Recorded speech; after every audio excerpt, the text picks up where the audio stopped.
Marfrig, con sus plantas de San Jorge y Villa Mercedes, potenciando su liderazgo en el desarrollo de la cadena de ganados y carnes, presenta al licenciado Ignacio Iriarte.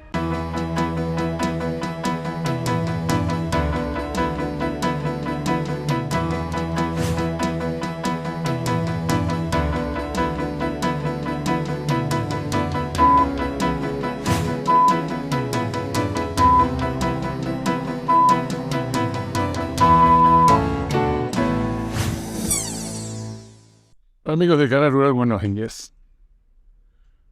Bueno, una semana con mucha información. Ayer se dieron a conocer los datos de stock ganadero a diciembre pasado, diciembre del 22. No es una sorpresa, por lo menos acá en este micro veníamos contando que había más terneros y que eventualmente había más vacas, y efectivamente pasó eso. El stock ganadero a nivel nacional creció, con respecto a fines del 21, creció 827.000 cabezas. Pero lo sorprendente de esto es que hay 760.000 terneros más. Y hay 317.000 vacas más. Lo más notable es el caso de los terneros. Si tenemos muchos más terneros con más vacas, la relación ternero-vaca, que es un indicador imperfecto del procreo, lo que nos está mostrando es que ha seguido mejoró.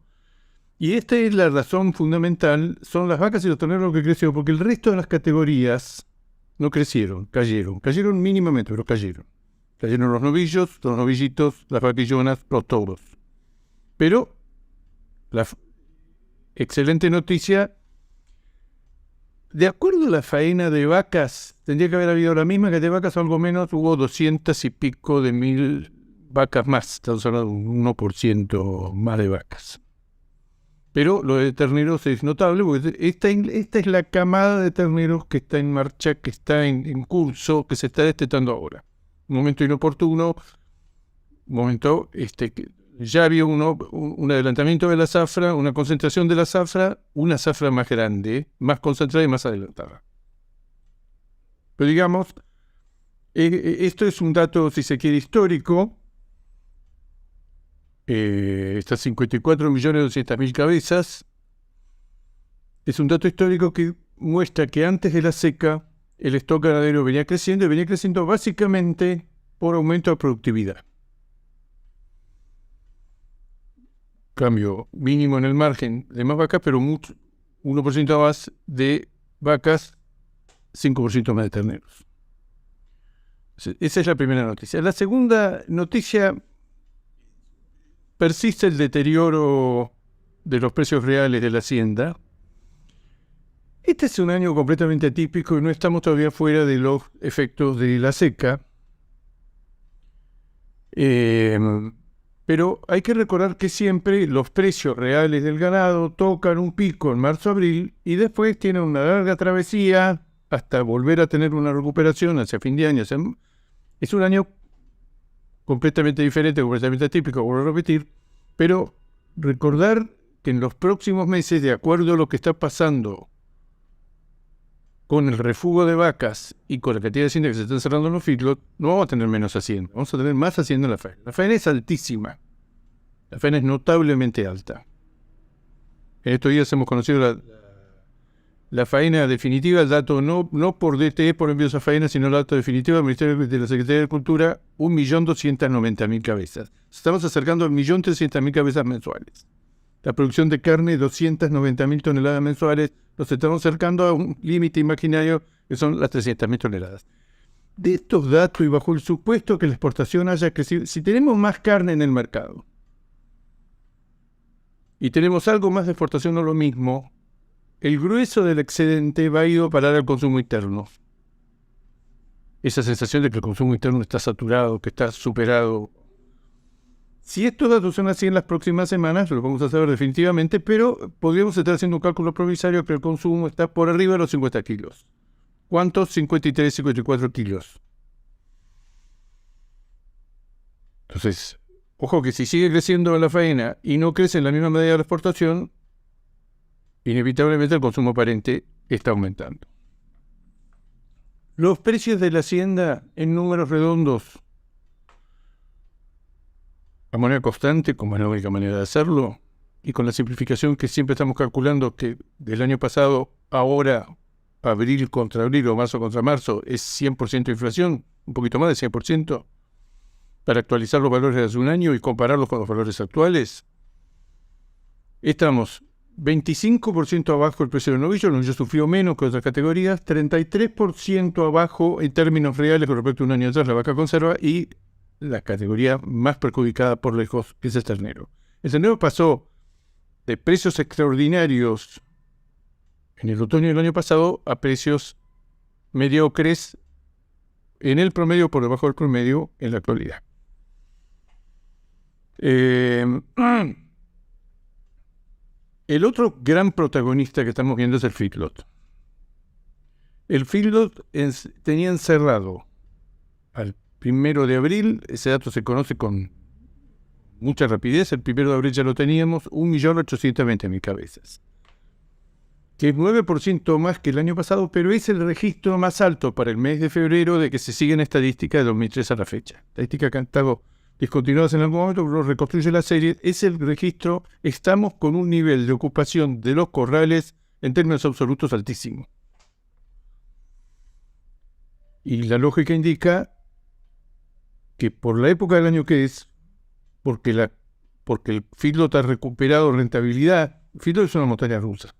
No maneja ni el precio del alimento, ni el precio de la invernada, ni el precio del gordo, y sigue para adelante. En diciembre, enero pasado, el margen de una operación típica de un animal liviano en el corral era, en 3 meses, era del orden de una pérdida del orden de 20.000 pesos. 20.000 pesos que habría que actualizarlo porque es plata de diciembre o de enero. Esos 20.000 pesos se han transformado hoy en 15.000 positivos. Un ciclo de 3 meses en ganado liviano, básicamente porque el costo por kilo ganado dentro de los corrales es más barato que el kilo que se termina vendiendo, especialmente del animal especial, liviano especial, y porque esto es extraordinario, porque la diferencia de compra-venta es positiva a favor del invernador o del feedlotero. Pero en el caso del feedlotero, hoy está con niveles de ocupación muy altas, en mi cálculo, 100.000 cabezas más arriba de lo que yo esperaba. Históricamente el feedlot tiene un mínimo de 1 millón de cabezas encerradas en su historia de los últimos 20 años que tenemos estadísticas. Un millón de cabezas encerradas como mínimo, 2 millones de cabezas como máximo. En este momento estamos en 1.800.000, pero vamos camino de los 2 millones, que es el récord histórico. ¿Cuándo se tocaría eso? Bueno, se tocaría a mediados de año. Junio, julio, depende de la altura de esta onda, es una ola mucho más alta que los años anteriores. Pero la entrada a los feedlots que se está registrando en estos momentos, y los datos que tenemos son de marzo, en abril nos dicen que es igual o más acentuado el crecimiento de la entrada a los feedlots. En marzo entraron a los feedlots 540.000 cabezas. Es el marzo más alto, de vuelta como nivel de ocupación, más alto desde que tenemos estadísticas hace 20 años. Y la lógica es porque hay financiación, porque hay mucho 30-60, porque la diferencia de compra-venta es positiva, es un excelente momento para reponer, porque hay plazos, porque hay calidad. Y porque históricamente en esta época del año los feedlots, tengan un año bueno o un año malo, se llenan, apuntan, empiezan a aumentar su capacidad instalada, su capacidad ocupada hasta mediados de año. Ahora, entre el hecho de que el nivel de oferta de vacas, de faena de vacas, es altísimo y sigue subiendo.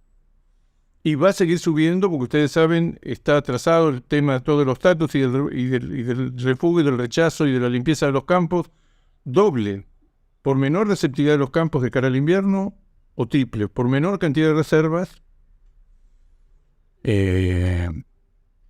y por el porcentaje que lo vamos a ir conociendo de vacas vacías.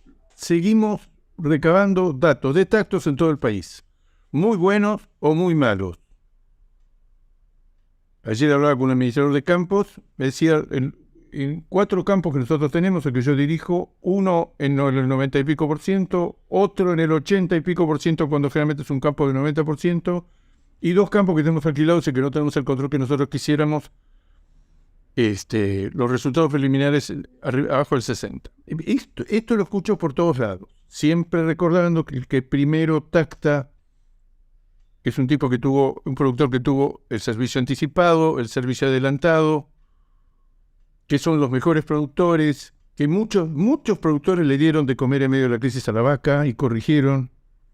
Es sorprendente el número de productores que ha tenido porcentajes casi normales, ajustando la carga, dándole de comer a los animales, revisando el estado corporal, limpieza, un plan sanitario estricto. Pero esto no va a ser cuando yo creo que a medida que pasan los meses, sigo creyendo que vamos a tener 1 millón de terneros menos, que en vez de tener 15 millones de terneros tendremos 14. Vamos a una pausa, enseguida volvemos.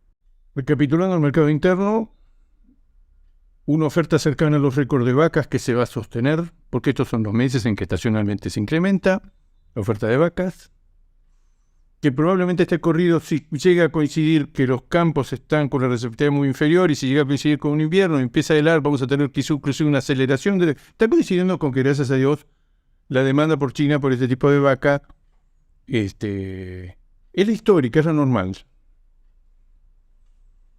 Pero también poner la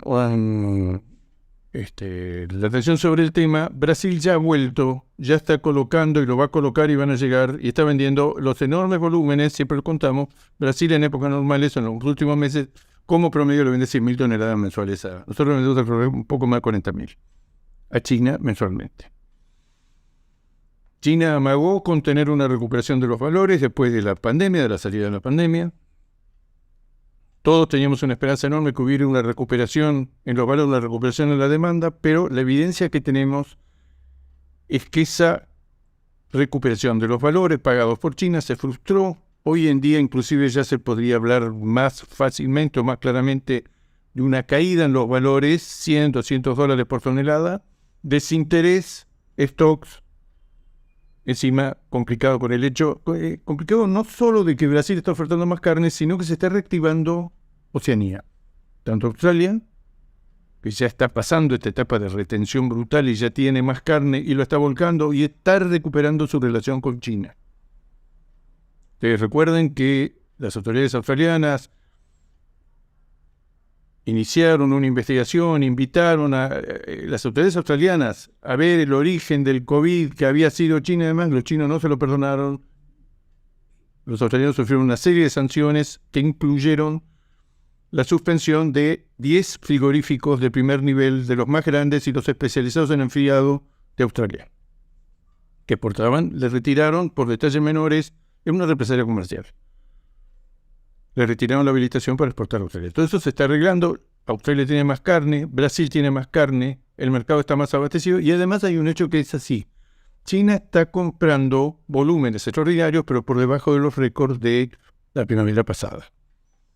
Llegó a importar mensualmente, creo, septiembre del año pasado, 270.000 toneladas. Tenemos que ir acostumbrándonos a que el volumen de los próximos meses va a estar en el orden de las 200.000 toneladas, que es un volumen impresionante. El primer bimestre del año, ahora, enero-febrero, el último dato que tenemos, está 35% arriba del año pasado, que es espectacular. Pero con respecto a los últimos meses del año pasado, y siempre además estacionalmente cae. China, la recuperación que se esperaba de la demanda no fue tal. Es cierto que se está recuperando la economía, pero lo que a nosotros nos interesa, que es el desarrollo de las comidas fuera de casa y demás, todo eso, está recuperando el turismo, que es un ítem esencial, importantísimo en China. Pero la demanda por carne vacuna, evidentemente, ha encontrado en estos últimos meses un techo. Yo no descarto que en el segundo semestre más adelante, en general, la idea que existe con respecto al mercado internacional, ponderando todos los factores que están en danza, es que no vamos a tener novedades importantes en los precios de la hacienda, de los precios internacionales de la carne, en este primer semestre. Segundo semestre, más adelante, esto es muy volátil y muy cambiante. No sería raro que en el segundo semestre tuviéramos una recuperación. Han bajado mucho, especialmente en el caso de China. Israel bajó mucho menos, Chile bajó mucho menos y Hilton se ha recuperado. Pero el ponderado de todo eso, Argentina está vendiendo valores 20-25% más bajo ponderado que lo que vendía hace un año. Esta es la situación de China. La situación que es sorprendente y que en algún momento va a traer un impacto, pero no sabemos cuándo, es la explosión de precios en Estados Unidos. Estados Unidos, ustedes saben, nosotros estamos conectados a través de una cuota, 20.000 toneladas, una cuota mínima. Brasil está conectado a través de una cuota con terceros países, 60.000 toneladas, que se metió ahí, que le conviene mucho más porque los demás no la cumplen y él sí aprovecha, primero llegado, primero servido, utiliza las 60.000 toneladas. Pero digamos con esa conexión, ahora, la diferencia de precio, en Estados Unidos está creciendo el precio de la hacienda de tal modo y de la carne. Esta semana el precio de la hacienda superó los $6.10 en gancho. 4.50 en la Argentina, 4.30 en Uruguay, 3.40, 3.50 en Brasil. El precio de la carne en gancho y de la hacienda, de los feeders, de los terneros de invernada, de la vaca de cría, de todas las categorías en Estados Unidos, en la cola de un proceso de liquidación que todavía no se terminó, que no sabe si va a durar 2 años más. Ya hay menos carne como consecuencia de la liquidación brutal que tuvieron en años anteriores. Ahora, ¿se está cortando con estos precios? No, porque el clima sigue siendo una restricción importante, igual que lo ha sido en nuestro país. ¿Cuál es lo que nosotros estamos viendo? Estados Unidos importa anualmente alrededor de 1 millón y pico de toneladas, 1.100.000, 1.200.000, 1.300.000 toneladas con hueso, que las importa el grueso es Australia y Nueva Zelanda. Importa también de Brasil, importa de Argentina, importa de Uruguay. El tipo de carne que importa Estados Unidos en un 90% es el mismo tipo de carne, especificación más, especificación menos que lo que compra China. Mientras Estados Unidos estos últimos 3 o 4 años, que coincidió con el boom de la demanda china por carne o manufactura, carne liviana, magra, para usos industriales o para platos preparados, de lo que fuera, mientras China aparecía comprando enormes volúmenes de eso, Estados Unidos estaba al margen porque tenía internamente una gran disponibilidad de carne tipo manufactura porque había mucha vaca en la faena y se usaban muchos cortes magros también. Pero el grueso del problema es que mientras Estados Unidos está en liquidación, paga bajos precios en el mercado internacional por ese tipo de carne, que es la misma que lleva China y que se ha descubierto hace poco, que es la misma que lleva Japón. El fenómeno de la hamburguesa, de la albóndiga, de la salchicha, de los platos preparados, de los fiambres, es universal. En determinado momento, lo que se veía y que quizás se exprese en el segundo semestre es que ese tipo de carne, yo no estoy hablando de cortes enfriados, estoy hablando de una carne de precios medios o bajos. Lo de Estados Unidos es asombroso y lo que dicen es, esto es el peso de la demanda interna que ha mejorado enormemente, esto es el peso de la demanda externa que ahora se ha frenado. Bueno, nos hemos frenado todos. El mercado internacional está, China es una muestra más, pero el mercado internacional se está, después de haber tenido 3 o 4 años extraordinarios, se está tranquilizando. Esa es la visión que hay ahora en el primer semestre del año 2023, que ya está jugado, ya tenemos 3 meses y otros 3 meses casi a la vista. Ahora, ¿cuál sería el impacto? Estados Unidos es el segundo exportador mundial en valor, segundo importador mundial, porque compra y vende enormes volúmenes. Que un jugador de semejante característica se ubique muy por arriba de los valores internos, siempre contamos que China está muy por arriba de China. Hoy en día el precio de la hacienda pie vale $5.50 el kilo vivo, alrededor de 8 o 9 dólares el kilo en gancho. Eso es un aspirador enorme cuando el que compra, el importador, tiene valores muy superiores a los que rigen en ese momento el mercado internacional.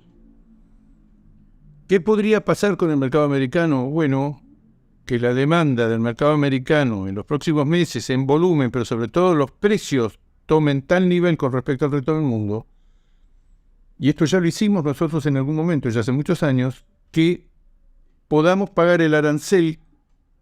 Nosotros tenemos 20.000 cuotas libre de aranceles y un arancel de 26% si vamos a vender por fuera de cuota. Por supuesto, es disuasivo, con el 26% es imposible vender para ninguno de los que tenemos cuota. Ahora, si la diferencia de precios interna y externa es muy grande, llega un momento que empieza a convertirse en un mercado, no un mercado de 200.000 toneladas, pero un mercado de 20.000 toneladas se puede transformar en un mercado de 40 o 50.000 toneladas. Vuelvo a repetir, para el próximo micro lo vamos a conseguir las estadísticas.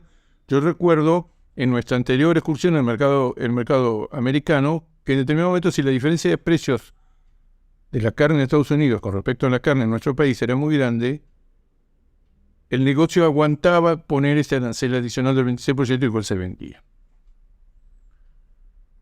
Entonces,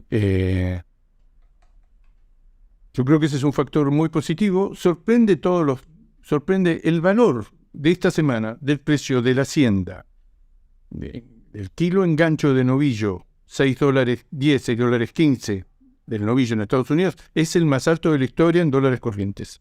Supera el récord anterior que vencieron en 2014. Por último, un vistazo, usando las estadísticas de nuestros amigos de Fats Carne de Montevideo, ¿cómo pinta el mercado internacional en estos primeros 3 meses del año? 9% más en volumen, 12% menos en precio. 9% más en volumen, rectificó 14% menos en precio. No sé, el año pasado, en el primer semestre del año, los valores eran buenos, pero estamos 14% abajo. El FOB combinado de Argentina, Uruguay, Paraguay, Brasil, Australia y Estados Unidos.